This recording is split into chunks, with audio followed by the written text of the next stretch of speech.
Olá, Gisele, bem-vinda, tudo Olá, bem? obrigada. A alegria estar aqui, Miguel, Henrique. Henrique, quando a gente tem festival de juristas aparecendo na mídia, é porque a situação está ruim, viu? Exatamente, né? Festival de juristas significa que alguma coisa anda muito mal no É verdade, âmbito. alguma coisa está fora de lugar. Nem sempre, Gisele. Já teve pior, pelo menos, né? Pelo menos Já. agora a gente está comentando aqui o processo, alguns processos justos. Ô, Gisele, a gente está comentando aqui sobre esses últimas notícias relacionadas ao Eduardo Bolsonaro, autoexilado nos Estados Unidos. Ele começou confessadamente, já desde que foi para lá, né, várias ações para tentar convencer autoridades americanas a interferirem no judiciário brasileiro.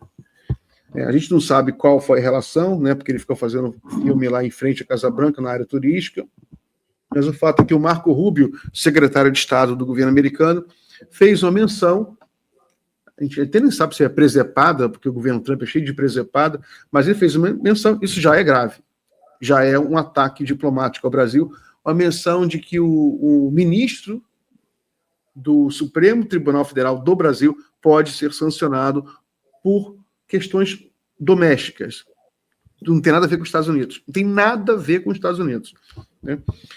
E isso cresceu, né? Nos últimos dias tem havido cada vez mais rumores, outros ministros também podem ser sancionados, familiares podem ser sancionados, o PGR pode ser sancionado. Eu queria saber como é que você está vendo essa situação. Eu acho que, em primeiro lugar, eu não estou aqui querendo, longe de mim, né, livrar a cara do Marco Rubio, não. Mas a gente precisa ser justo, né? O Marco Rubio, ele estava acho que uma entrevista, uma reunião política bastante grande. Ele não estava sozinho, tinham vários deputados, senadores, acho que do Partido Republicano, claro, do Partido Republicano, e um deputado do Partido Republicano fez a seguinte pergunta para ele: se, por acaso, o governo dos Estados Unidos não pensaria na possibilidade de agir em relação à Suprema Corte Brasileira. A pergunta absolutamente fora de propósito, porque o que diabos o governo dos Estados Unidos tem a ver com o Supremo Tribunal Federal no Brasil, né? Que a gente saiba, não há nenhum julgamento de nenhum cidadão americano que esteja preso aqui, enfim.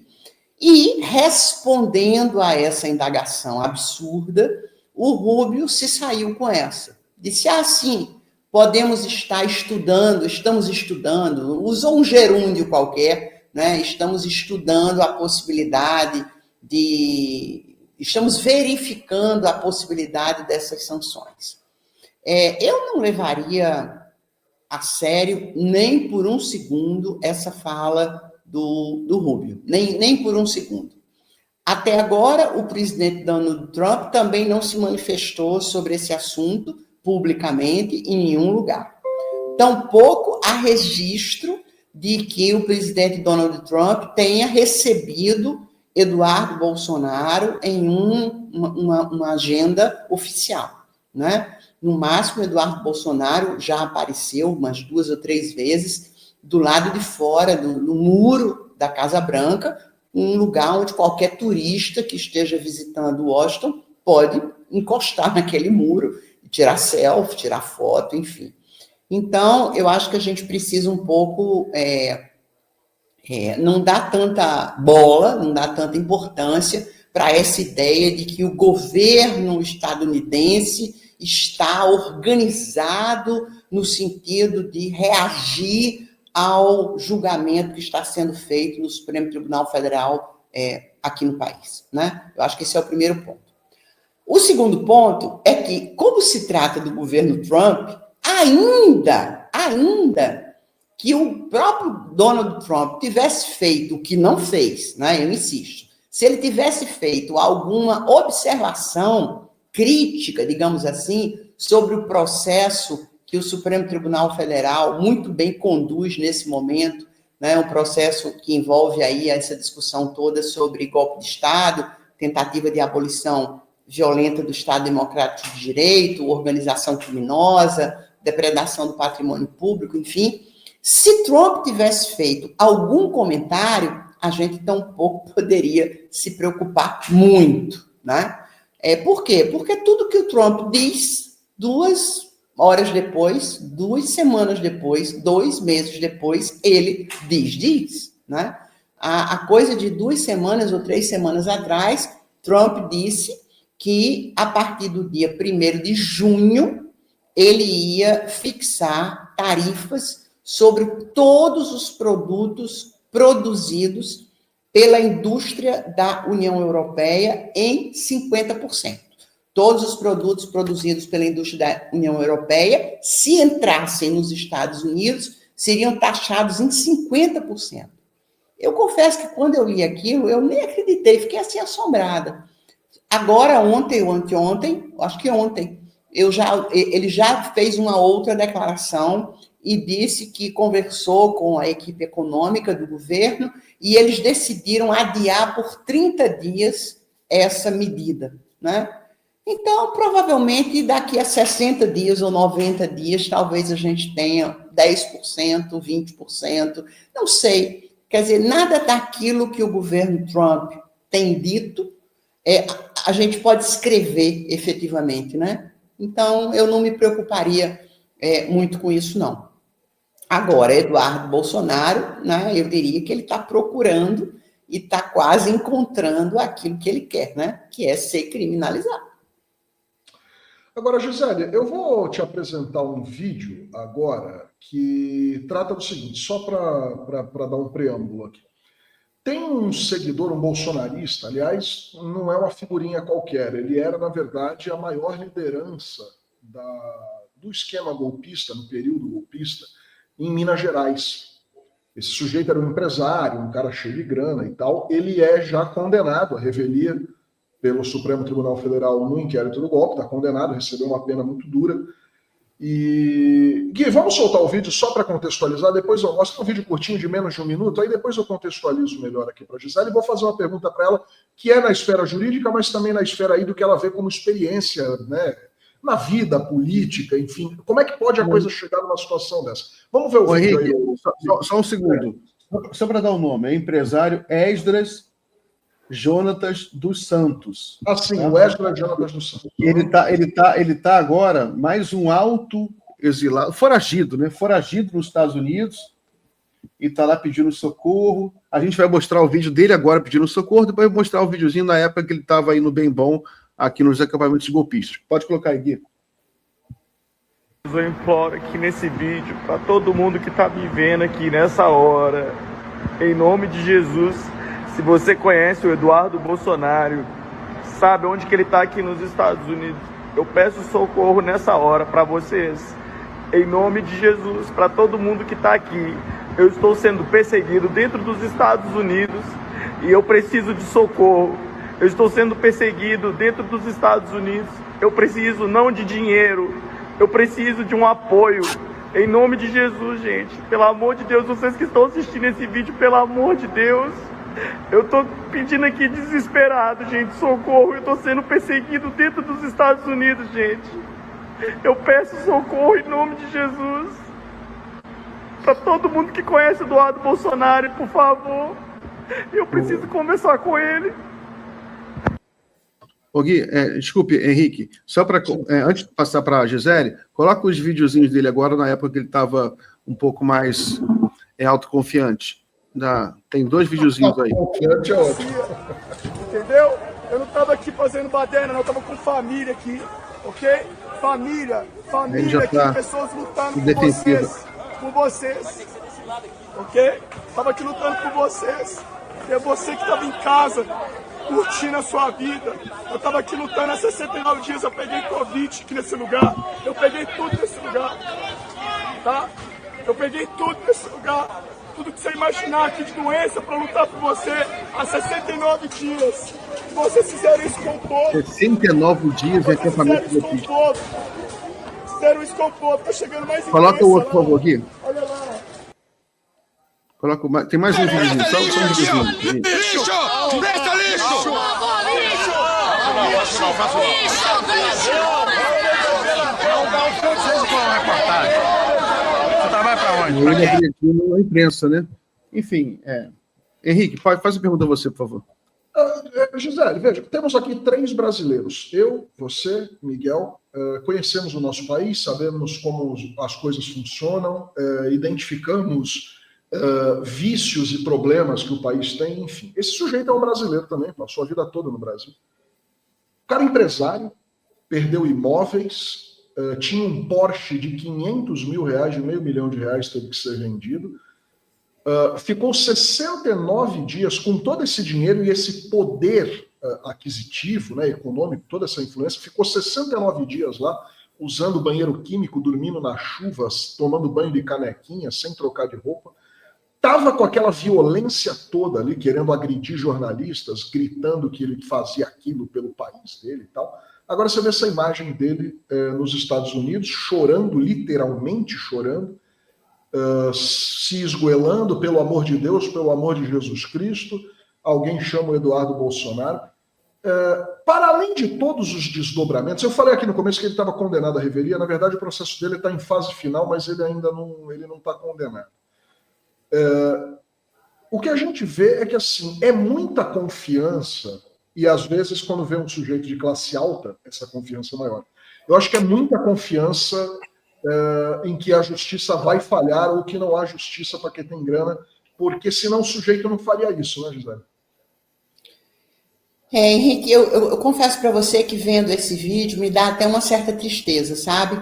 Porque esse primeiro vídeo em que ele está pedindo socorro ao Bolsonaro, ao Eduardo Bolsonaro, eu acho que mostra que é uma pessoa bastante... quer dizer, os outros 2 vídeos também mostram isso, só que numa outra perspectiva. Mas seja ele muito confiante, seja ele sem confiança nenhuma, os 2 vídeos revelam uma pessoa bastante desequilibrada, né?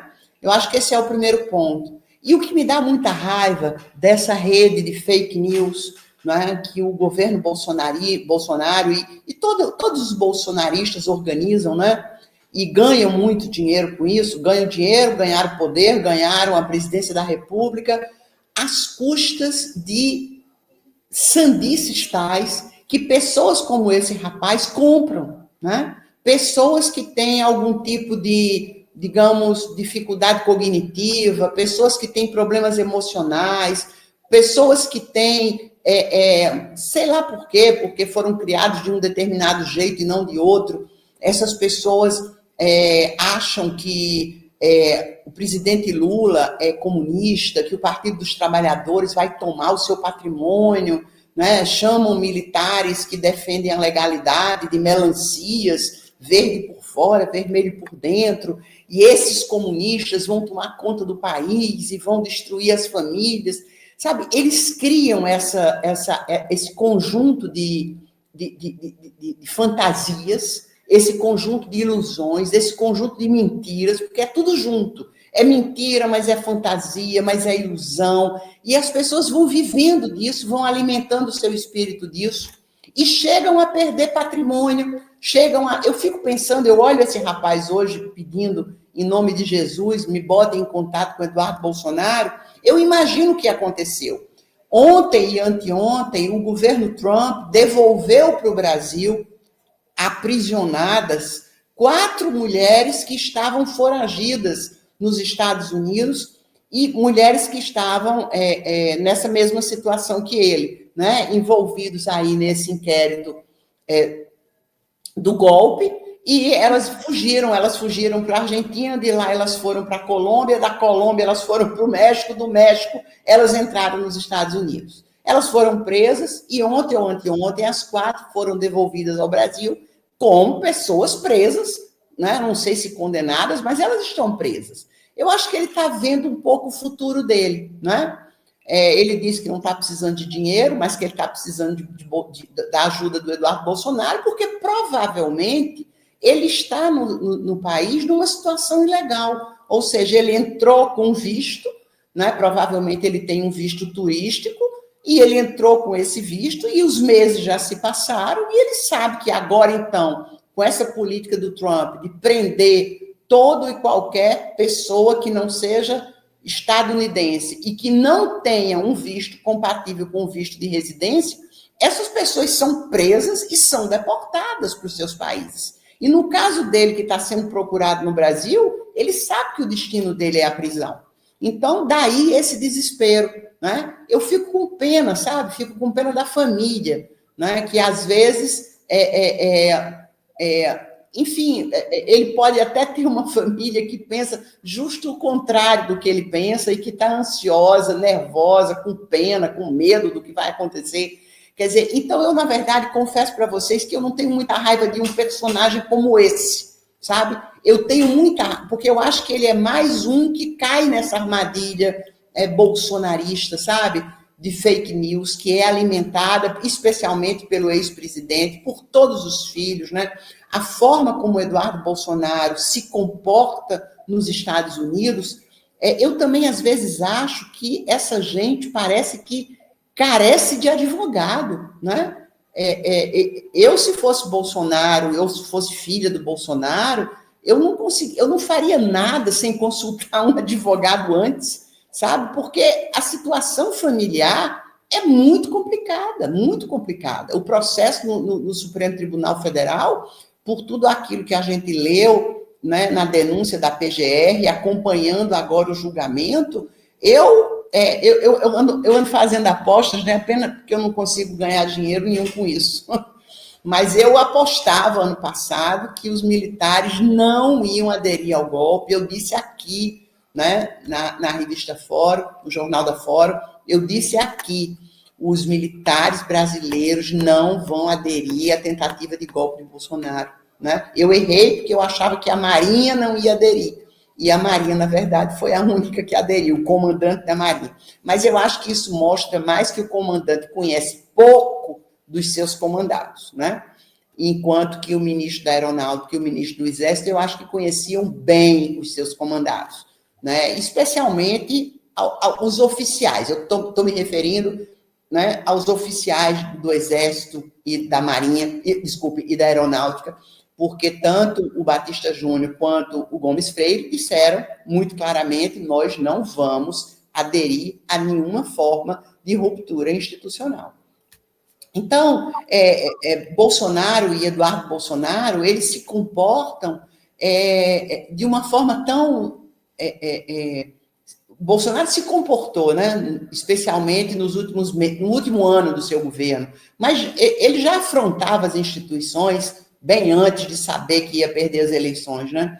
Mas no último ano do governo, diante do risco de perder a eleição para Lula, quer dizer, tem toda a organização do golpe, né?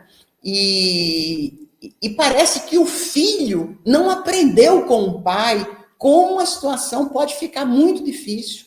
Eduardo Bolsonaro, a cada dia, ele produz prova contra ele mesmo, o tempo inteiro.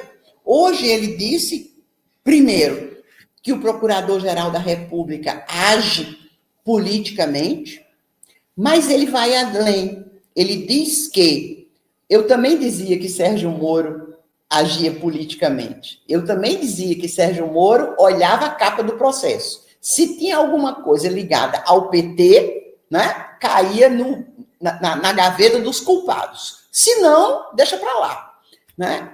Agora, isso é uma coisa. Isso é um conflito político com um juiz específico.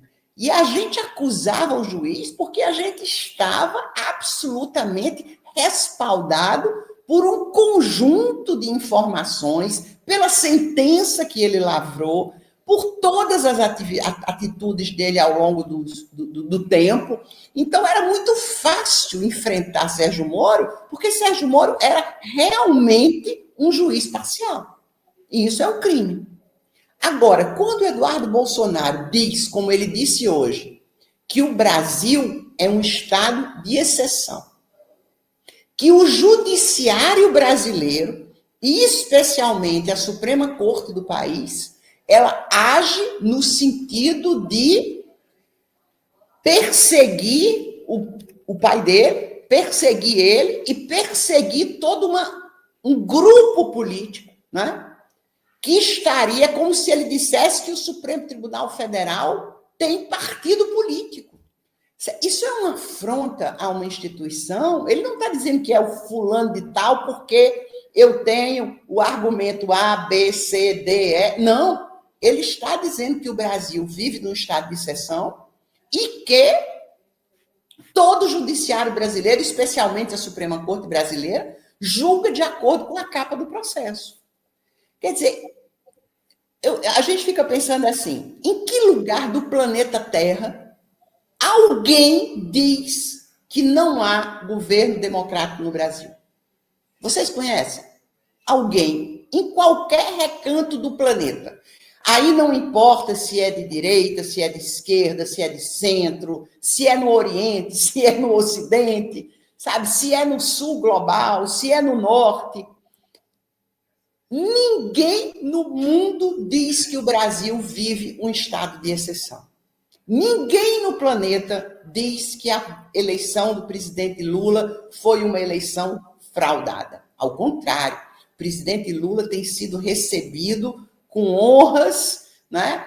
Todas merecidas ao meu juízo, mas com honras em todos os lugares aonde vai. Eu acho que uma notícia importante, a gente aproveita esse espaço aqui para divulgar, eu soube essa semana, todo mundo soube, né? Mas não faz mal a gente insistir, porque é um prêmio, né?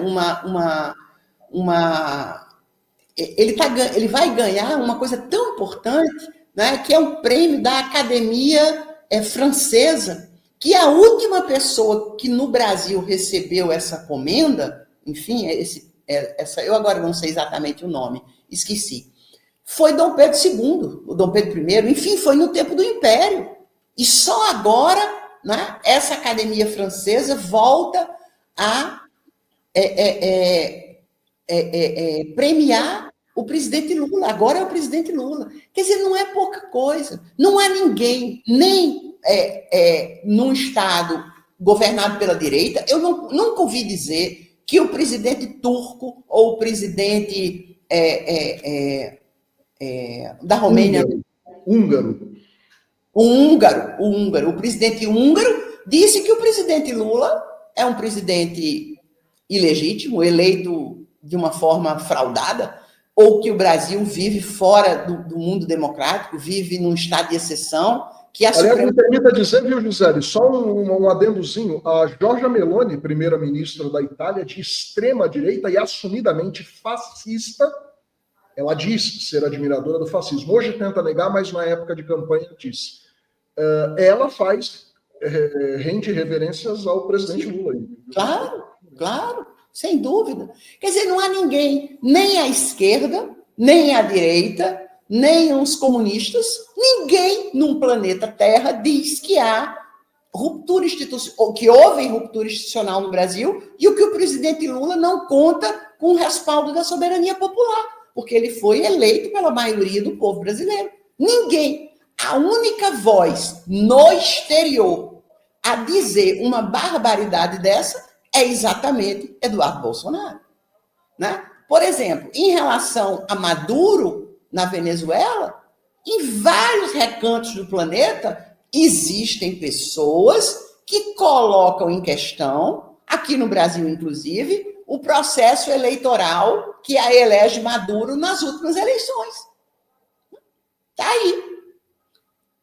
Do Brasil, ninguém jamais disse isso, a não ser Eduardo Bolsonaro em território estadunidense, né? Então, ele claramente cria normas que o incriminam, né? Eu achei muito interessante que eu vi, acho que hoje, o Cacai, né, um advogado criminalista, alguém perguntou para ele se ele tinha uma ideia, pela experiência dele de atuar no Supremo, de quando o processo do Bolsonaro terminaria, e também a pessoa perguntou para ele, acho que um jornalista, se haveria possibilidade de, tal como Fernando Collor de Mello, o presidente e o ex-presidente Bolsonaro ir para uma prisão domiciliar. Né? E o Cacai, ele aposta que, pela experiência dele, que o processo deve terminar por volta de setembro, no mais tardar outubro. Né? Eu não sou advogada criminalista, não tenho nenhuma experiência nisso, mas eu confio muito nas avaliações dele. E ele brincou no final e disse: eu acho melhor, ao invés de a gente falar em prisão domiciliar, a gente falar em prisão familiar, né? Porque talvez Bolsonaro não seja preso sozinho, talvez junto com ele algum outro membro da família vá preso, né? Não sei, porque realmente Eduardo Bolsonaro não se cansa de produzir provas contra si mesmo. Não é à toa que o Alexandre de Moraes pediu que a Polícia Federal monitorasse todas as redes sociais do Eduardo Bolsonaro, porque é a forma mais simples, né, de você comprovar os delitos. Ele próprio produz prova contra ele quando vai às redes, então a Polícia Federal monitora as redes dele e só vai recolhendo o material delitivo, como a gente dizia, né, diz, né, na área da criminologia, enfim, do direito criminal, né? Ô, Gisele, eu sabia que você ia ficar com pena do rapaz. Quando eu comecei a ver o vídeo lá do rapaz, a Gisele vai ficar com pena do rapaz, o rapaz chorando. A Gisele tem coração mole, ela vai ficar morrer de pena desse garoto aí. Entendeu? Agora, tem essa notícia aí tá publicado no site aqui do STF, né? A gente já falou sobre isso, mas a gente só tem 2 minutinhos, mas só para você falar de forma direta, né? Só para terminar a nossa live aqui, sobre esse inquérito, né? Falar de forma mais objetiva. Que o STF abriu um inquérito sobre o Bolsonaro, Eduardo Bolsonaro, coação e tentativa de obstrução de justiça. Como é que você vê isso? Bem, eu acho que ele já produziu todas as provas contra ele mesmo. Acho que a partir de agora ele vai continuar a repetir aquilo que ele já está fazendo. Porque, afinal, ele já disse mesmo, ele vai continuar a dizer, e ele precisa alimentar toda essa rede bolsonarista e essa rede de ódio. Ele está nos Estados Unidos, né? Então nós não podemos mandar a nossa polícia buscá-lo num país estrangeiro. Então, hoje, o ministro Alexandre de Moraes autorizou... O que é que o ministro Alexandre de Moraes fez hoje? Deu 10 dias para que o presidente Jair Bolsonaro se manifeste sobre o caso. Por quê? Primeiro, porque toda a ação do Eduardo Bolsonaro é uma ação voltada para tentar barrar o processo do pai. Então, Jair Bolsonaro é, digamos, o beneficiário dos crimes praticados por Eduardo Bolsonaro nos Estados Unidos. Então, ele precisa ser ouvido sobre isso. Mas ele também precisa ser ouvido porque ele próprio declarou que ele é a pessoa que está, digamos, bancando as despesas do Eduardo Bolsonaro, da mulher do Eduardo Bolsonaro e das 2 crianças do casal que estão vivendo nos Estados Unidos. Eles estão morando nos Estados Unidos. Eu não sei que tipo de visto Eduardo Bolsonaro e família eles têm. Realmente, eu não faço ideia. Mas o ministro Alexandre de Moraes falou, né? Oficiou, mandou um ofício para o Ministério das Relações Exteriores para que o Mauro Vieira, que é o nosso ministro das Relações Exteriores, o ajude com as informações necessárias à questão diplomática, né? Porque é preciso estabelecer um contato com o deputado. Ele autorizou que o deputado se manifeste por escrito, ele não insistiu na possibilidade do rapaz voltar ao Brasil, já que ele está autoexilado, né?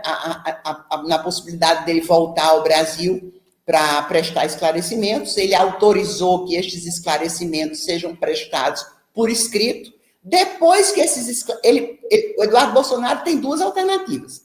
A primeira é responder por escrito, a segunda é ignorar. E eu não sei por que, tenho a impressão que ele vai ignorar. Eu acho que ele vai ignorar. Eu acho que ele não vai responder ao ministro Alexandre de Moraes, até porque ele precisa manter um pouco essa ideia de que é um tribunal de exceção. Se é um tribunal de exceção, por que é que ele vai responder a esse tribunal de exceção?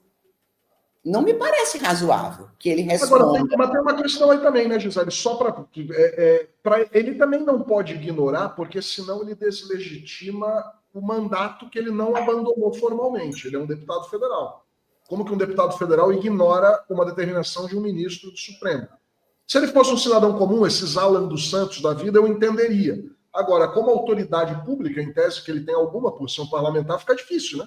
Eu também aposto que ele vai ignorar, porque ele é besta. Não, eu acho o seguinte, ele é deputado federal, mas ele é um deputado federal que está fora do exercício do mandato porque ele está de licença. De outra parte, há um conjunto de deputados na Câmara Federal que, usando da ideia de que a liberdade de expressão não tem limites, atacam fortemente o Supremo Tribunal Federal e seus ministros. Então, digamos que Eduardo Bolsonaro, o crime de Eduardo Bolsonaro não é o de atacar o Supremo Tribunal Federal e seus ministros. O crime de Eduardo Bolsonaro é dizer que está nos Estados Unidos arregimentando forças políticas estrangeiras que possam fazer pressão sobre o Supremo Tribunal Federal e seus ministros. Ele quer, inclusive, existe uma lei nos Estados Unidos, né, se chama lei, eu acho que chama Magnitsky, que é o sobrenome de um russo, que é uma lei que existe nos Estados Unidos, que você pode fazer uma perseguição financeira a uma determinada pessoa, cancelando cartão de crédito, impedindo contas bancárias, porque todo o sistema financeiro é internacionalizado, né? Então, isso é possível. Então, é por isso que Eduardo Bolsonaro, não é porque ele está insultando o ministro, porque isso eles fazem o tempo inteiro, não é porque ele está insultando o ministro ou dizendo que o Brasil vive um regime de exceção. Isso é liberdade de expressão. Ele acha isso, ele fala. O problema dele não é esse. O problema dele é que ele disse com todas as letras: eu estou tendo reuniões com deputados do Partido Republicano, senadores do Partido Republicano, estou conversando, se conversou a gente não sabe, eu acho que não conversou, mas vou conversar, ou estou conversando com o presidente Donald Trump, com Marco Rubio, com mais não sei quem, que estão no governo, ocupam cargos no governo dos Estados Unidos, e essa gente vai organizar uma pressão que tem, inclusive, base legal. Aí ele usa o argumento dessa lei, que tem esse sobrenome desse russo, porque é necessário barrar o julgamento ilegítimo que o Supremo Tribunal Federal está fazendo em relação ao meu pai e a todos os demais golpistas que foram denunciados pelo Procurador-Geral da República. É isso, né? Para que não fique a impressão para o nosso ouvinte de que Eduardo Bolsonaro está cometendo um crime porque está dizendo que o Brasil é um estado de exceção ou porque está dizendo que o judiciário brasileiro ele julga conforme a capa do processo. Isso um deputado pode dizer, né? No máximo ele pode tomar um processo pessoal de um ministro do Supremo, que eu acho que nem vai fazer isso, porque isso é dar muito cartaz, como se dizia na Paraíba antigamente, é dar muito cartaz a um deputado de quinta categoria. Ele está sendo, esse inquérito que a PGR pediu que fosse aberto contra ele essa semana, anteontem, e que Alexandre de Moraes abriu hoje, é por tentativa de coação de autoridades brasileiras a partir de um processo político que ele está organizando com forças políticas estrangeiras. Isso é violação da soberania nacional, isso pode ser até traição ao país, Isso pode, enfim, há um conjunto eu não conheço, não é minha área, eu insisto com vocês, eu não sou criminalista, mas eu tenho certeza absoluta que não faltarão artigos das leis penais brasileiras que possam enquadrar Eduardo Bolsonaro por estar fazendo o que está fazendo nos Estados Unidos. Não sei se vocês viram, um deputado republicano ontem disse que tinha conversado com Eduardo Bolsonaro e que o governo dos Estados Unidos deveria decretar a prisão do presidente Lula e de Alexandre de Moraes. Quer dizer, é um outro doido, é um outro deputado, como esses que a gente tem aqui no nosso Congresso, né? Gente completamente alucinada que diz qualquer barbaridade. Ele lá pode dizer o que ele quiser. Agora, o filho do presidente, deputado licenciado, mesmo que não fosse deputado, mesmo que ele não fosse coisa nenhuma, ele não pode ir para os Estados Unidos organizar um movimento político envolvendo autoridades daquele país no sentido de perseguir quem quer que seja no Brasil. Mais grave ainda se se trata de ministros da Suprema Corte. Tanto é assim, gente, que vocês viram que nem André Mendonça e nem Cássio Nunes Marques saíram em defesa de Eduardo Bolsonaro ou de Bolsonaro. Ao contrário, disseram para todos os jornalistas que não há, nesse aspecto, nessa questão, não há divisão interna no Supremo Tribunal Federal. Um deles ainda disse o seguinte: a gente não pode permitir uma invasão externa em relação a um membro ou dois membros do Supremo Tribunal Federal, porque hoje é Alexandre de Moraes que está sendo perseguido pelos Estados Unidos. Mas amanhã pode ser um outro ministro da Suprema Corte perseguido por um outro país. Então, nessa hora, né, o espírito de corpo, né, funciona e eles se unem todos em defesa da instituição. E eu acho que esse é um sinal muito importante. Nem Alexandre de Moraes, desculpem, nem Nunes Marques, nem André Mendonça apoiaram ou estão apoiando isso que o Eduardo Bolsonaro tenta fazer nos Estados Unidos. Muito bem. Gisele, muito obrigado, então, pela entrevista. Sempre muito bom conversar com você. Um forte abraço e até a próxima. Obrigada, gente. Até a próxima. Um abraço, Henrique. Um abraço, Miguel. Um abraço para todos. Obrigado, Gisele.